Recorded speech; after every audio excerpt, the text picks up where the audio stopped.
Hello everyone, my name is Jerrel. Thanks for coming to hang out here at the channel. I develop games for a living. The other day we were live streaming and I thought it would just be fun to make some of our favorite characters from media inside my latest game. The hero of Destiny was killed by the final boss.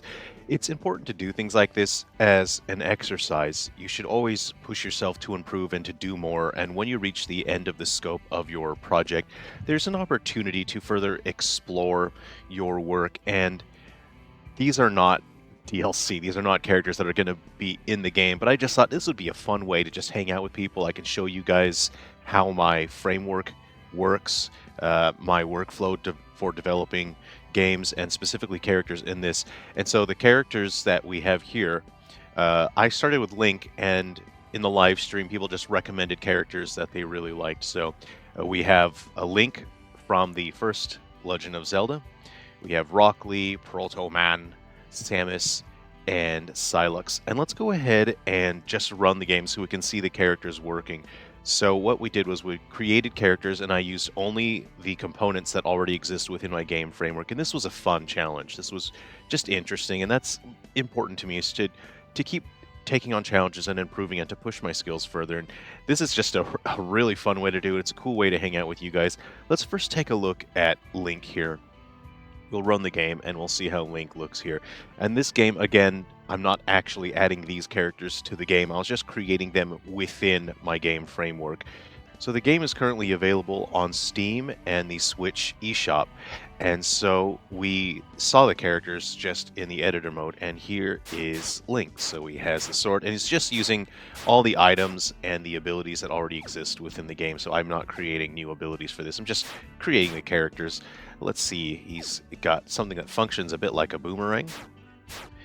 And he has a magic spell, though I suppose if this is Link from the NES, then he probably shouldn't have magic. He should have something, you know, maybe like a fire that he can, like a lantern that he can use. So I think this is this is really neat. This is very fun to me. And you know, if someone wanted to make a Legend of Zelda fan game and recreate the entirety of Legend of Zelda, it's 100% absolutely possible within this game framework that I created. Let's take a look at Rock Lee. In this, there's a character that is just references 1010, because I think 1010 is an awesome character and she was underutilized. She didn't get to do that much in the actual story, especially at the end. So we got some punches, we got some kicks, and Rock Lee has a special ability this is the accountant's ability. The accountant can speed up the team, but if Rock Lee uses that, it's a sense of taking his weights off and he can move faster. So there we go, and he has Leaf Hurricane with his kick, and there we go. Let's take a look at Samus here.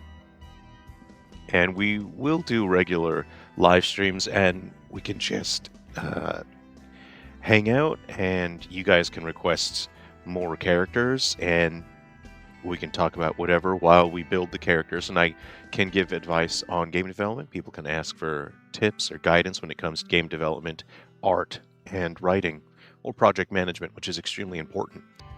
Also, I just launched the Android version of this game. It's not on Google Play because I don't agree with what Google is doing in terms of their business practices. So I'm just distributing the APK installation file for this game for free. No monetization whatsoever. It's the full version of the game. It's not a demo. You can go to itch.io. You can download that entirely for free. Again, it's the full version of the game. You can enjoy this on an Android device. It requires hardware controls.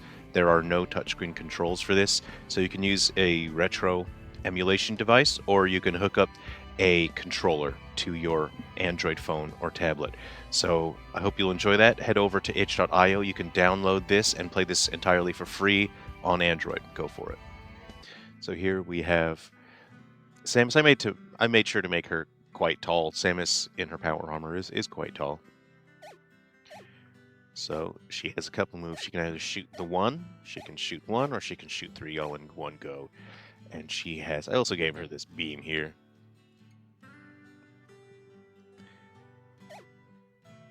I'm pretty excited with how this one turned out, because it feels very classical.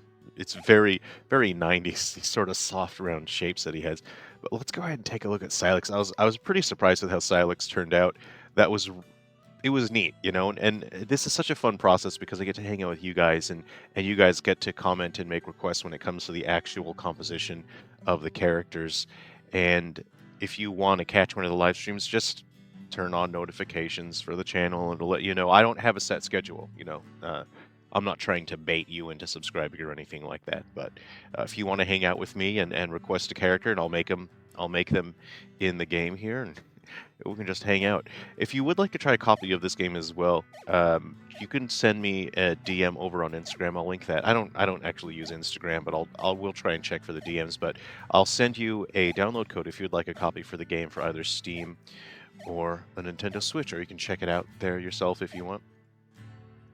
So last one we'll take a look at is Protoman. Protoman was the toughest one because I actually didn't have any model for the helmet.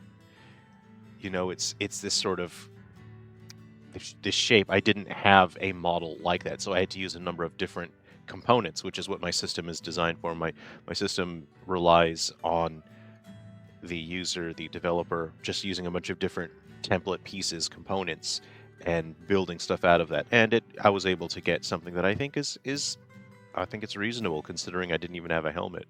We also have his scarf, that sort of tricorn ornamentation on his helmet is there. I'm pretty happy with how this turned out. This is Protoman. There are no shields in this game, so otherwise he would have some sort of shield ability. So anyway, I hope you've enjoyed taking a look at that. Which of these is your favorite? Honestly, I think Link is going to be my favorite here. I'm really I'm really surprised with how that turned out. You know, and I wanted to simplify the hair shapes, but still give it something interesting. The way that it catches the light and conveys a sense of form. So I gave him 2 swoops. If you look at the artwork, he really only has the 1 swoop. I gave him a second swoop on the hair just to have it look a bit more interesting and eye-catching.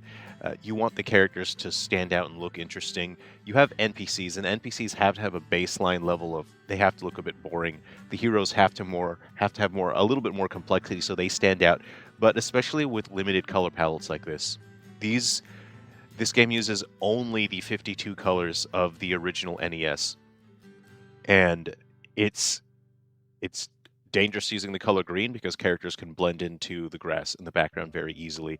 And so you have to be really careful with your color choices as well. So, you know, if I wasn't a full-time game developer and I had time to do fan games, I would totally remake the first Legend of Zelda because I've got Link here, and I think that'd be fun. Anyway, thanks very much for stopping by and taking a look at my game here. And if you'd like to check out The Hero of Destiny Was Killed by the Final Boss, that's available on Steam and the Switch eShop. Okay, take care. I'll see you around. By the Final Boss, that's available on Steam and the Switch eShop. Okay, take care. I'll see you around.